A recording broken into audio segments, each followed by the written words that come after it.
मित्रों, अभी एक थोड़े दिन पहले एक वीडियो देखा था। अभी यूपी में चुनाव हो रहे थे, तो उसमें एक बड़ा मुद्दा है कि भाई हमारी फसलें जो गोवंश है, और गोवंश में भी स्पेशली जो बछड़े है या सांड है या नंदी है, तो वो हमारी फसलें चट कर रहे हैं। ये एक बड़ा मुद्दा है वहाँ पे। और मैंने एक इंटरव्यू देखा था, एक व्यक्ति का, कोई पत्रकार ले रहा था। उसमें ये व्यक्ति ये कह रहा था कि भाई हम गायें तो 5-7 रख सकते हैं, लेकिन हम बछड़े का क्या करें। तो मेरे हिसाब से देखो भाई, हम कितने स्वार्थी हो गए। हालांकि उसका सॉल्यूशन ढूंढा जा सकता है।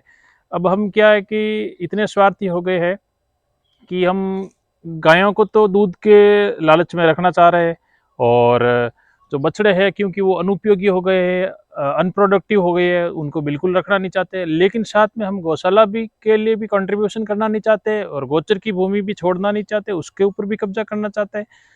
तो मित्रों, मतलब ये हमारी किस प्रकार की मानसिकता हो गई है आज, जब हम गौ माता, एक तरफ तो गौ माता कहते हैं, दूसरी तरफ हमारा चरित्र देखिए। और आज महाशिवरात्रि है मित्रों, तो आप सभी को महाशिवरात्रि की बहुत बहुत शुभकामनाएं हैं और नमस्कार।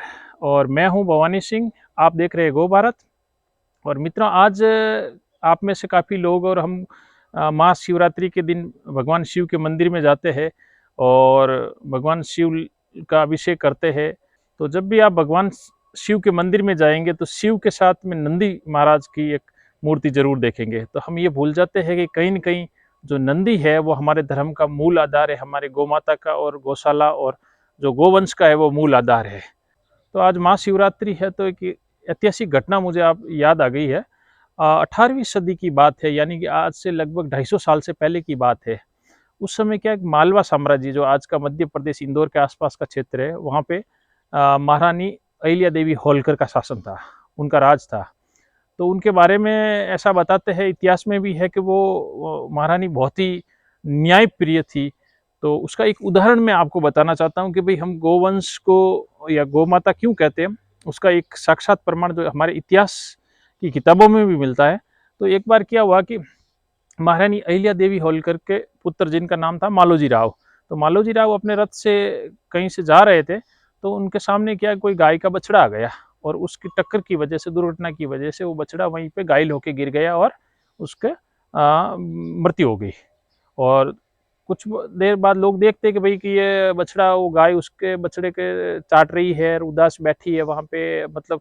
और थोड़ी देर बाद में भी वहाँ से महारानी अहिल्या देवी होलकर का रथ गुजरा, तो उन्होंने देखा कि भाई ये गाय का बछड़ा मरा हुआ पड़ा है और गाय उसको चाट रही है और दुखी उदास है।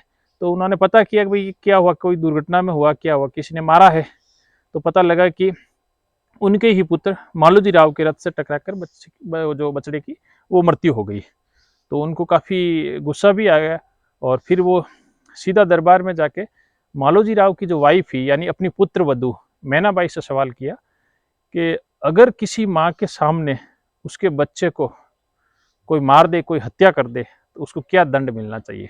तो मालोजी राव की जो पत्नी थी मैनाबाई, उन्होंने कहा कि उनको तो जैसा, अगर कोई व्यक्ति ऐसा करता है तो उसको तो ये मृत्यु दंड मिलना चाहिए।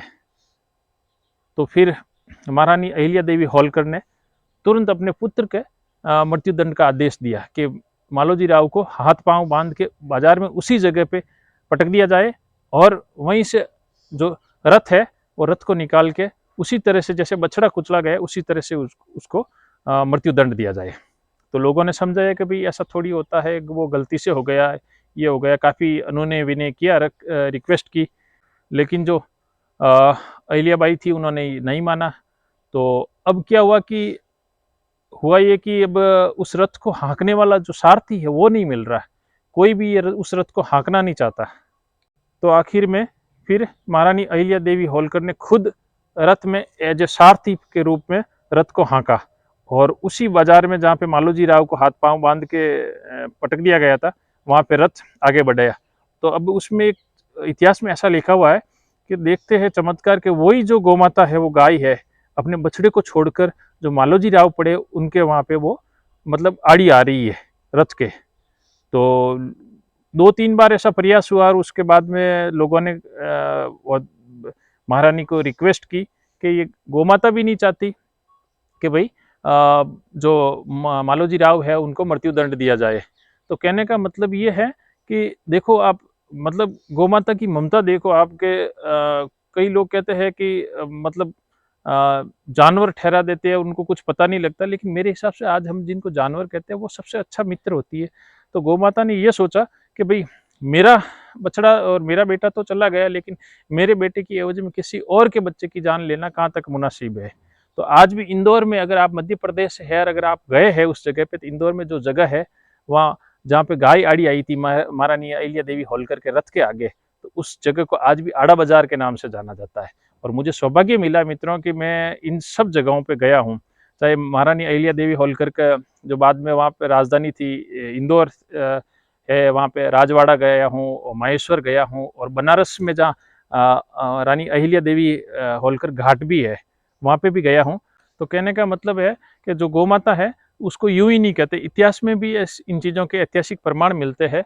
और आप जरा सोचिए, मैं ये नहीं कहता कि हम ये करें वो करें, बिल्कुल जैसे मुख्य मुद्दे पे आते हैं कि ये समस्या है, इवन राजस्थान में भी है, यूपी में जैसी की जैसी समस्या है, लेकिन हम गौशाला खोलने के लिए कंट्रीब्यूशन तो दे ही सकते हैं, हम उनका कुछ न कुछ निस्तारण यानी कुछ सॉल्यूशन तो हमें ही ढूंढना होगा ना, क्योंकि वो क्रिएट प्रॉब्लम हमारी क्यों हुई है, क्योंकि आज अनप्रोडक्टिव है बुल्स, तो वो हमारी वजह से, हमारे लालच की वजह से। तो कहीं न कहीं हमें सॉल्यूशन भी हमें ही ढूँढना पड़ेगा, ऐसा नहीं हो सकता कि सॉल्यूशन नहीं मिलेगा। राजस्थान में भी ये प्रॉब्लम है, लेकिन उतने बड़े पैमाने पे नहीं है, जबकि गोवंश यूपी से ज़्यादा है हमारे इधर राजस्थान और गुजरात में। तो आपका क्या विचार है, ज़रूर कमेंट बॉक्स में कमेंट करके मुझे बताइए। वीडियो अच्छा लगे तो ज़रूर लाइक कीजिए। धन्यवाद मित्रों, जय गौ माता।